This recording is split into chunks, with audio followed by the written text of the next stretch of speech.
le ministre Pierre Moukokombonjo.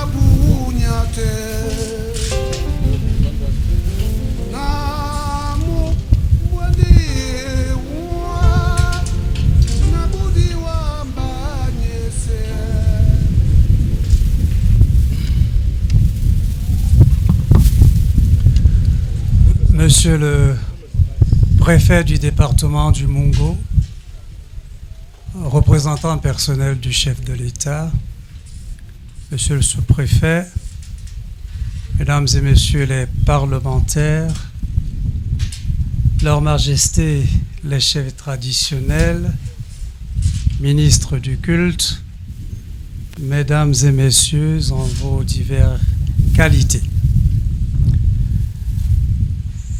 52 ans d'histoire, c'est de ça qu'il s'agit. J'ai connu Camille Brillant, j'avais 16 ans. J'étais au collège Alfred Sacker à Daïdo. Je faisais de la musique, je jouais de l'orgue, je chantais. Et il était aussi chanteur, guitariste, accompagnateur dans un club de la ville, le Domino.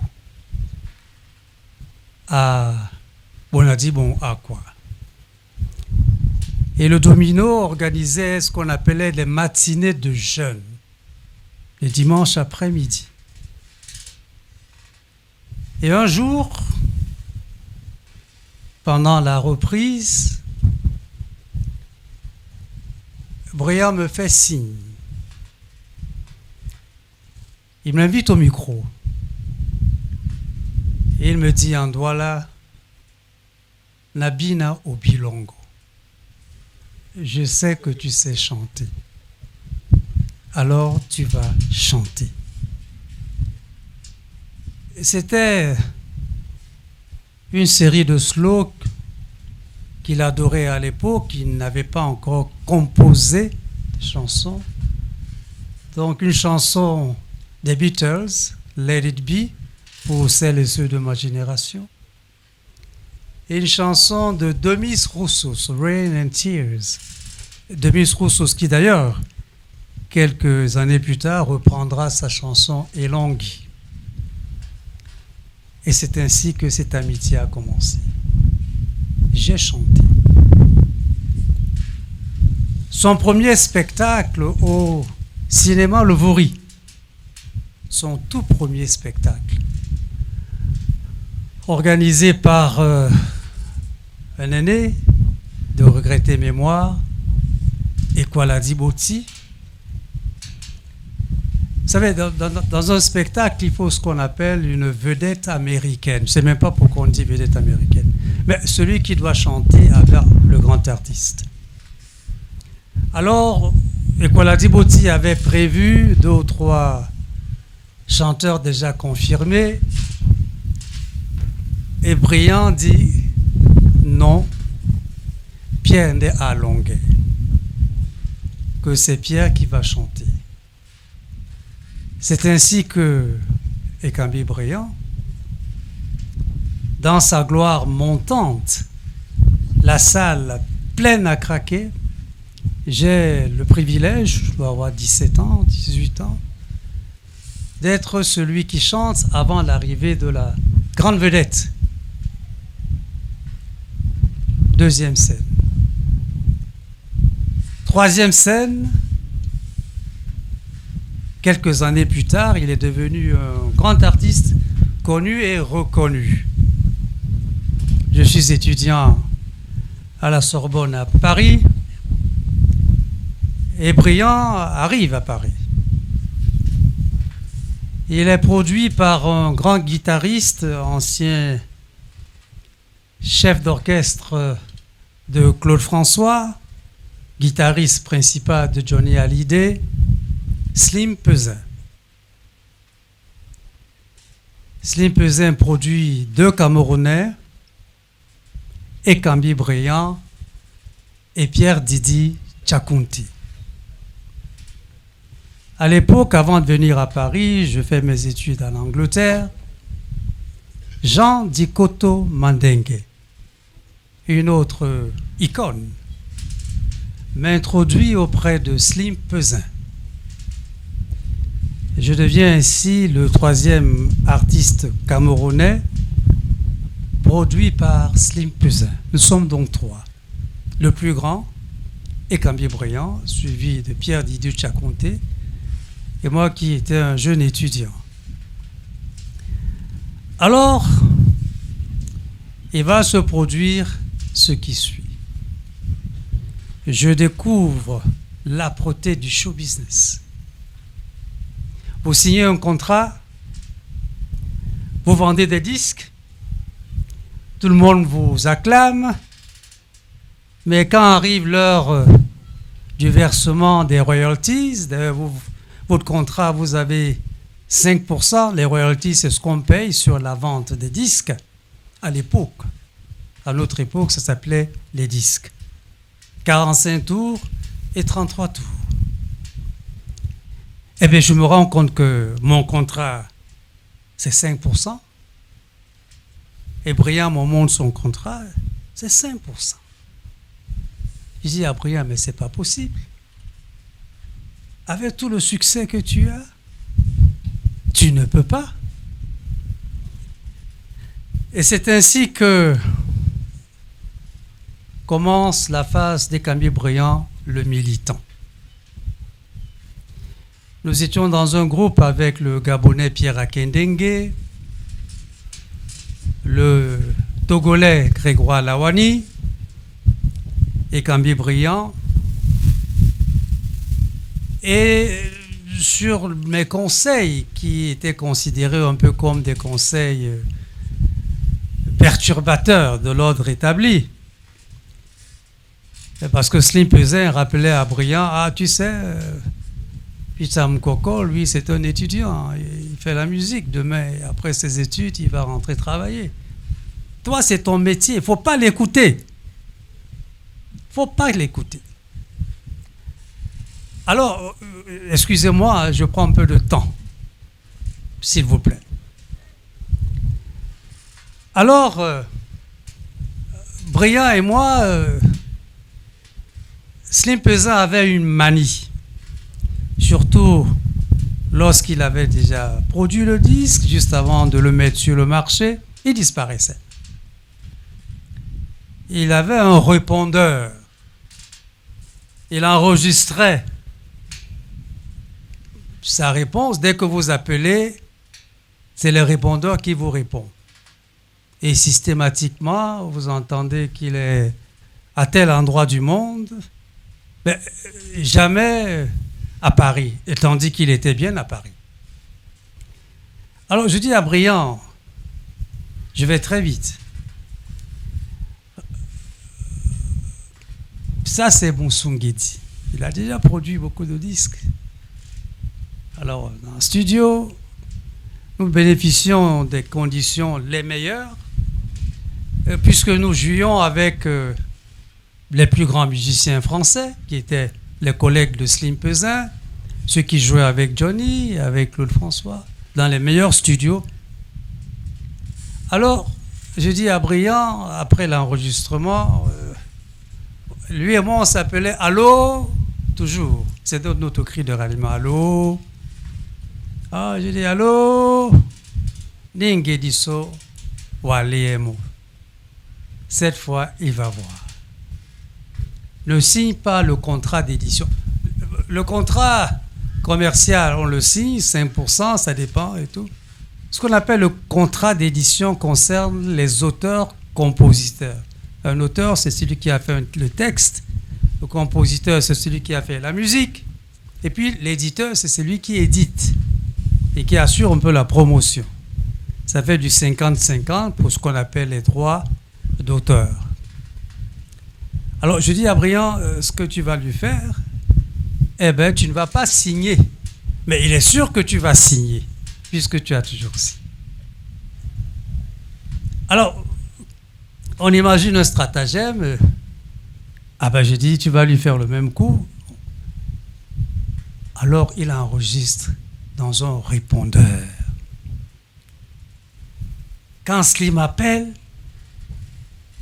Brian dit, je suis à Toronto. Avec sa voix grave, qui s'est maniée. D'ailleurs, son jeune frère, Maître, et lui, ils ont un peu le même thème de voix. Alors l'autre jour, il appelle, il dit, je suis à Copacabana. Ainsi de suite. 1 semaine, 2 semaines. Brian avait un appartement à Neuilly-sur-Seine, il vivait avec Céla Stella à l'époque. Alors, Slim, qui a mis beaucoup d'argent dans cette chanson, perd son sang-froid. De temps en temps, il vient en bas de l'immeuble. Et puis un jour, nuitamment, il dit « Allô, c'est Gasmouemboa ou Yamboa ?» Il a quitté chez... Là, il est venu dans ma petite chambre d'étudiant. Ce stratagème a duré peut-être 3 semaines. Et un beau jour, il a débarqué donc à la maison d'édition, la même maison d'édition que Michel Fugain, pour ceux qui se souviennent de ces chanteurs français. Et il a obtenu le maximum de ce qui pouvait être obtenu. Brian a gagné beaucoup d'argent. Et de là, il a dit, Slim faisait bye bye. Il a mis en place sa maison d'édition Africa Umba. Voilà l'origine d'Africa Umba. Et il a continué donc sa carrière. C'est une complicité indescriptible. J'ai un peu hésité à prendre la parole parce que l'émotion est telle. Alors, un autre aspect, ce que mon collègue Alaka vient de dire, la curiosité intellectuelle. Ce que j'avais constaté, que c'était à l'époque, il y avait un grand débat économique en Europe. C'est Margaret Thatcher qui était Premier ministre en Angleterre. On parlait du monétarisme. Alors Brian vient chez moi un jour, il me dit « Allô, Thatcher, monétarisme, ni qu'il y a plein de quoi nanji. » Je lui ai expliqué. Brian ne passait pas un jour sans acheter et lire le journal Le Monde. Il s'est mis à suivre des cours pour être à même de suivre l'actualité internationale, non seulement de suivre, la comprendre et de l'expliquer. Et ainsi, il était capable de tenir une discussion intellectuelle de haut niveau, et bien sans que les gens sachent que c'est quelqu'un qui travaillait beaucoup. Dernière scène. Je reviens à la musique. Mon dernier disque, j'en ai fait au total 4, un 45 tours et 3 33 tours. Le dernier, dont le titre phare c'est Le Nouveau Millionnaire. Brian a dit « Allô, tu as déjà fait plusieurs disques, mais je n'ai jamais joué dans ton disque. » Je dis « Allô, ce serait un grand honneur pour moi que tu diriges l'orchestre pendant les enregistrements. » Et c'est ainsi que Brian a dirigé l'orchestre et que Jean Dikoto Mandengue a traversé la Manche, est venu de Londres pour jouer à la basse avec un certain nombre d'artistes. Je ne sais pas si Jeannot est là. Il est malade. Alors, il y avait beaucoup d'autres artistes. Claude Vamur, qui deviendra le batteur du groupe Kassav. Jean-Claude Nemro, qui deviendra le pianiste du groupe Kassav. Il y en avait 3 ou 4. Les Kassav, ça n'existait pas encore, ça est venu par la suite. Et Brian à la guitare, sèche. Et Toto Guillaume, Togi, je ne sais pas si Togi est là. À la guitare donc électrique. Et voilà comment mon dernier disque a été fait, avec l'une de ses principales choristes, Marie-Lou, de regretter mémoire, qui est morte il y a quelque temps. Donc voilà un peu ce parcours de plus d'une cinquantaine d'années que je tenais à restituer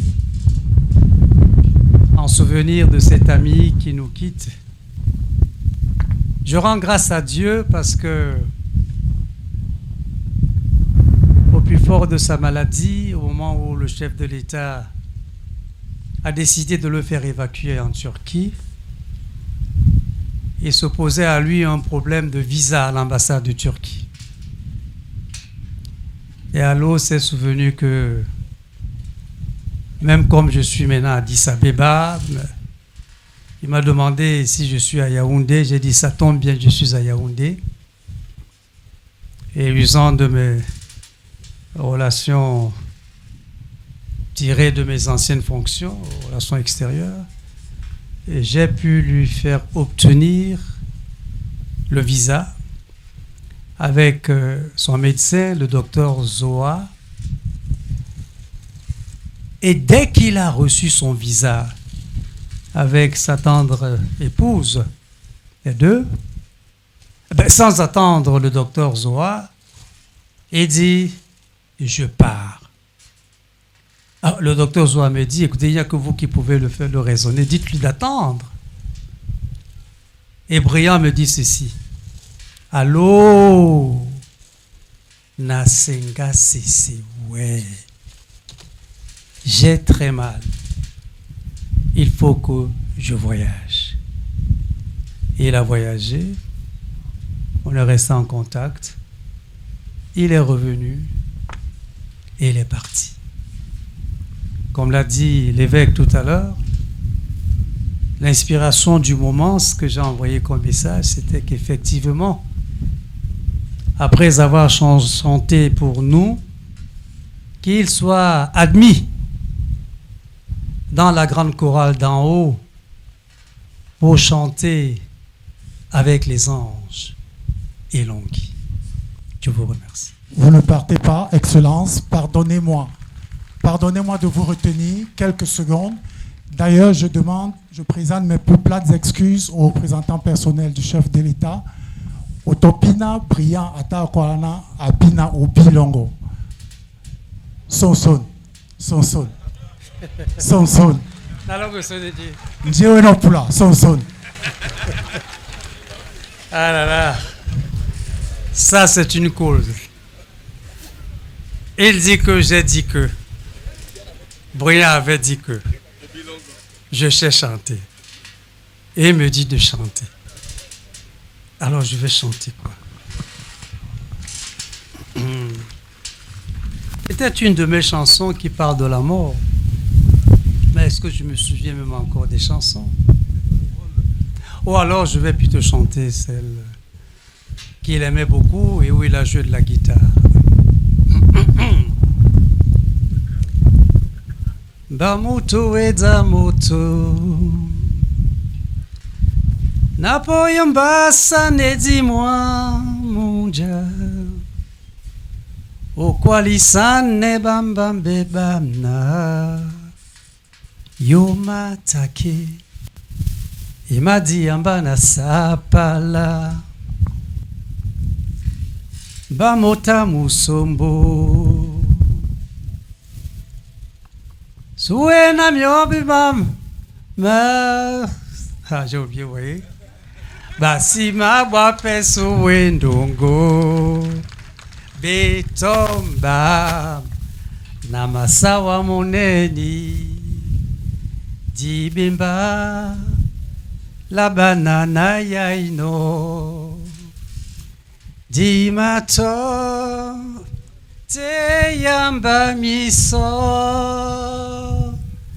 Jayema Bole sinele babo Kamawi Dio Dio. On applaudit, s'il vous plaît. On applaudit très fort. Ma soseya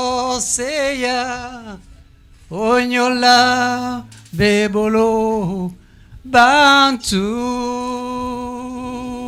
Denge nama boamu bisemo nuta nupanya kelolombe umo mangama mumi maboimba nyolo banuta ngumabe suwa nani yolo mende o mandabo mabela nanadi beyenduta longue. Merci infiniment, Excellence. Merci.